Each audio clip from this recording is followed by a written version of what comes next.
Professor Steve Dovers is director of the Fenner School of Environment and Society at the Australian National University. Steve kindly agreed to be interviewed about the roles played by unknowns in the nexus between policy, research, and government in regard to major environmental issues. I want to ask you about the uses of research in informing and supporting management and policy formation in complex environmental issues, such as water supply management, dealing with floods and droughts, climate change adaptation and mitigation. What sorts of unknowns come up in those situations, and how do they play out? Many, I suppose, unknowns or uncertainty are a constant. In fact, without them, we're all out of a job in environmental research and environmental policy because there aren't any problems or questions. But fundamental is what we do and don't know about natural systems. So what species are where, their life histories, what nutrient balances in streams, all of those environmental variables. But if the interconnectedness between them, which to an extent is, some people say, well, that's complexity, not uncertainty, but it magnifies the difficulty, the unknowns of it. And that's understanding how a bit of the environment works, be it a wetland or a forest or the atmosphere. But in terms of informing policy or management, you don't actually manage environments, you manage people. So that's the classic thing, is a park ranger does not manage a park, he manages visitors, because it's human use that's the issue. So you have the questions around human uses and impacts, which is another one where often we have big gaps in our understanding of what people are doing to these systems and what values they have. So if you're looking at doing something in environmental policy, it's really a reflection of societal or political values which change and are different from place to place and within a community. Then you start to do something, and there's the next layer of unknowability, is the efficacy of what you do. A classic uncertainty is bushfires in Australia and making people prepared for that highly uncertain event. So you put out an information campaign. How many people will listen? Will that make a difference? And 5 years later, did it make a difference? I think it's interlinked natural and human systems is what we're dealing with rather than the environment.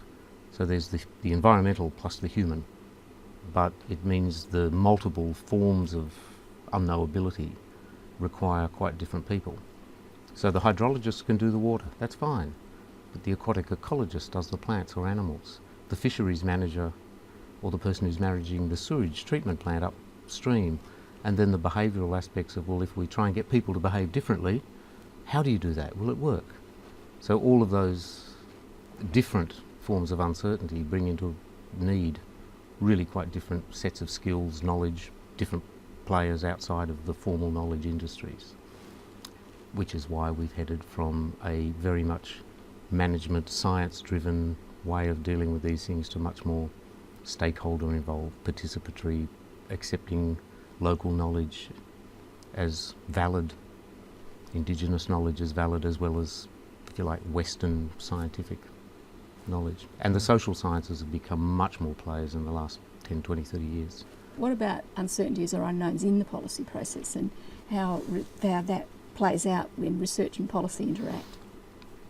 Research and policy interacting is a whole field in itself, as you'd be aware, and it is an incredibly imperfect art. So I think one way of drilling down into it is you think there's something out there we think is deserving of our attention. It's an eroding soil or a polluted river or a fish stock that appears to be being deleted. So when do we need to do something?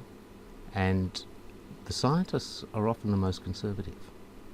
They want 95 or 98% confidence limits. Well, the courts have a different burden of proof or standard of proof. Policy is much harder to get your head round. Once you translate the science into policy, or into a policy debate, a policy discourse of all sorts of players, all sorts of other standards of proof come in, and it depends on the stake. If your main interest is in the preservation of ocean shorelines and you think that any threat to those through rising sea levels is dreadful and the worst thing in the world, 60% is good enough. Whereas if you happen to have a stake in coastal development, you might resist that standard of proof. So you have different thresholds for action. It's being claimed quite often that the uncertainties around policy formation and implementation are fundamentally different in various ways from the uncertainties that attend scientific research. If that's the case, what impact does that have on the effective role that any kind of scientific input can have on policy formation? I think the first point there is that most scientists, or in fact 99.9% of them, actually don't understand public policy and politics. That's not their job.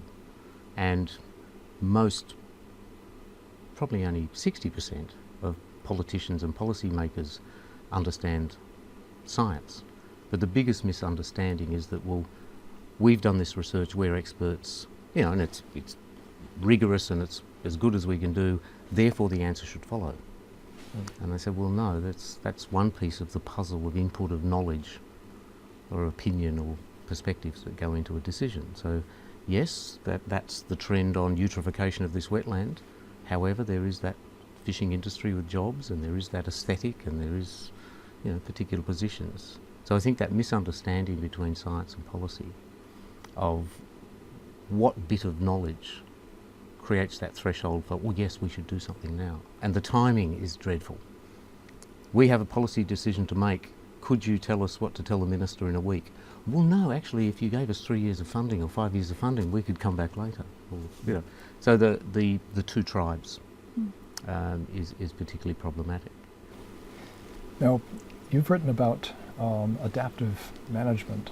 Can you say a bit about what that is and how it differs from perspectives like Charles Lindblom's incrementalism, which he charmingly calls muddling through, for dealing with these very deep uncertainties around complex environmental problems and policy issues? So adaptive management, in terms of incrementalism, is a bit purposeful in the incrementalism. It's not just a linear incrementalism.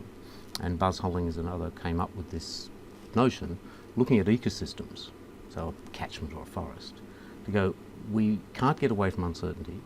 We have multiple perspectives, but we do need to do things. So we structure our management interventions as testable hypotheses, which we can then revisit, learn from, and get better, which is really quite a breakthrough from, if you like, the rigid, we understand the system or we don't care, and we just go for it.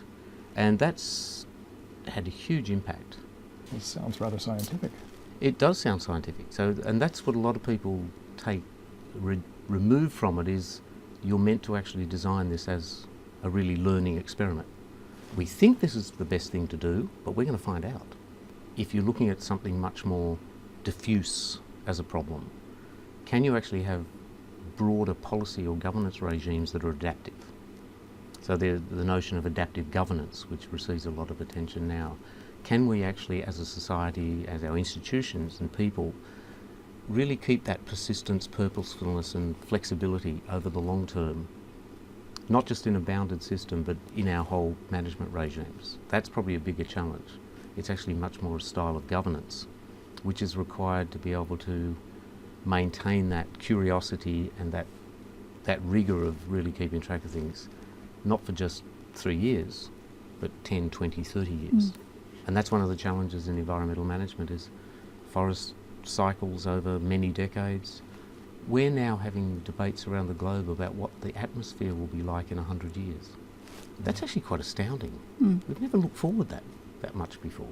It also sounds scary. It is, it is scary, but that's actually incredibly, for our species, we've often pondered the future, but to actually have major science and policy regimes that are thinking about that kind of time span, that kind of complexity, and thinking about, well, there could be a problem in 50 years, should we do something about it now? No wonder we're finding it hard. We haven't done that before. So you've done research on quite a lot of specific issues. Are there some concrete examples that you can give us about different kinds of unknowns and uncertainties and how they've played out, and how they've played out when you're trying to influence policy? I think if you looked at the evolution of say, something like catchment management over the last number of decades, where we used to managed agriculture. We knew about and managed the little bits we coloured green on the map and called nature reserves, and someone else managed the river.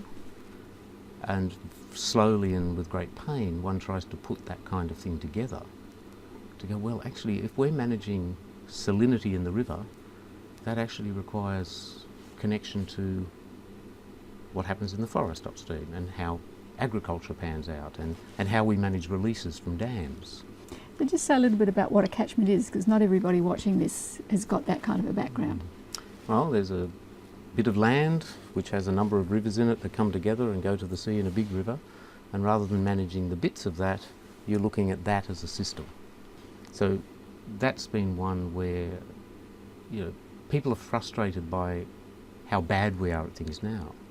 But if you backtrack, there's been really quite remarkable advances in comprehension and in fixing some problems.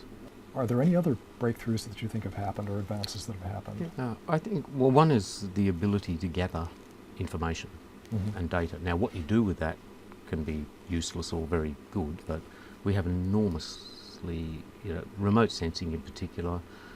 We can now attach tracer radio telemetry to beetles, as well as to large elephants and things. These incredible technologies that allow us to do that. That's been a major breakthrough. But probably on the policy side, if you like, the emergence of risk management, which sort of into the 80s, 90s of frameworks and an international standard in risk management, which is just a procedure, but that being adapted to formalise that we are managing things we don't know about. And that actually has enormously shaped industry, the way in which we manage landscapes. That's one. The other is the precautionary principle, which is debated hotly, and it simply says that if there is the danger of serious or irreversible environmental damage, a lack of scientific certainty should not be taken as an excuse not to do anything. Now, some people say, oh, it's a ban on development. But if you actually look at it and look at the jurisprudence around it, because it's actually in law now in various parts, it's no, if there is that risk, you should look at alternatives and you should have a decent process for assessing it.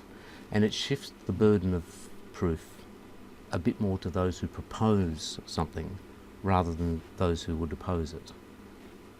Sounds also, though, as if important and potentially beneficial unknowns are being introduced in the new styles of management. I mean, for example, the adaptive management framework you've talked about, instead of locking something in and saying, this is it, this is our policy, we're not going to revisit this again, that closes off options. You don't have any alternatives. Whereas it sounds as though this other style of management, you're posing these implementations as hypotheses. That means you revisit them, and it also means that you must have steerability, corrigibility to some extent, and therefore kind of keeping options open.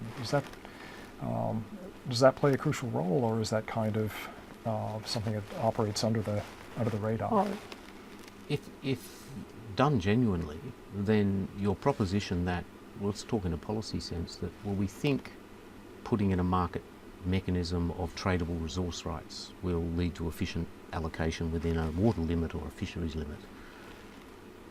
But we admit the uncertainty of the impact of that, and we will both monitor the policy intervention and the fish stock or the water.